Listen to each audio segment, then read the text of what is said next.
How affordable is it to live in the Greater Lakeland area? Today we're going to take a look at how the Greater Lakeland area stacks up to the rest of the surrounding areas. By the end of this video, you'll be able to determine whether or not the Greater Lakeland area is somewhere you and your family can comfortably afford. So let's get started.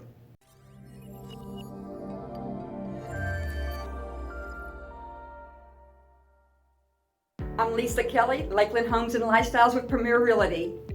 Usually when we talk about the cost of living, many assume that means just the housing cost versus your income, which is true. However, there's several other factors we need to take into consideration to determine cost of living. For example, because Lakeland is so ideally located between Tampa and Orlando and easy access east to west on I-4, you may be commuting for work. But does it make sense to have that additional monthly cost of transportation? Like gas, tolls, wear and tear on your car, and maybe even additional childcare expenses. Not to mention the travel time. Even 1 hour extra travel time each day can rack up to 20 hours a month. According to local statistics, if you are commuting and you bring home at least $8,000 more per year by doing so, then the answer is yes, it is well worth it. In fact, when you consider the other factors of the cost of living in the Greater Lakeland area, you're actually coming out ahead. To make it easy to figure out if this applies to you, I've included a link below in the description to a calculator. Just plug in the figures and see for yourself. Do you have school-aged children or thinking about raising a family in the Greater Lakeland area? Well, the cost of education may be a factor as well. The Greater Lakeland Area private learning academies, the universities, and our colleges are overall 4% lower than our neighboring cities. That can add up to over $500 monthly savings. Plus, take a look at this. The Greater Lakeland public schools have higher grad rates, higher test scores, and lower teacher-student ratios. These factors alone can be a determining factor of Lakeland's affordability. And if you're considering retiring to the Greater Lakeland area, you may want to check out housing costs and income taxes compared to other cities. This seems to be the biggest draw when it comes to affordable living. The average home price in Lakeland is about $220,000.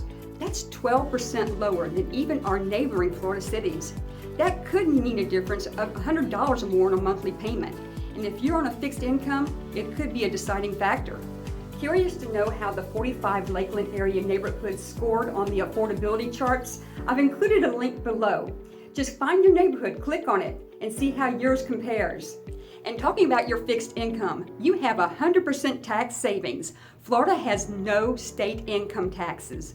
This, coupled with the lower cost of goods and services, utilities, and groceries, I am confident in telling you that Lakeland still tops the list for affordability. It's no wonder that Lakeland was voted number 3 in the nation for the best city to retire. Oh, and the last thing on everyone's budget list is the cost of outside entertainment. This is where Lakeland really shines. If you love the arts, local dining experiences, music, festivals, and local events each week, without spending those high metro costs, then Lakeland has something for everyone. I hope you use the charts and the calculators that I provided for you here today to help determine whether or not indeed Lakeland is the affordable choice for you and your family. I'd love the opportunity to hear your thoughts. Leave me a comment below. Was Lakeland's affordability a factor when you decided to move? And as always, I invite you to give me a call. Let's sit down and talk about your next chapter.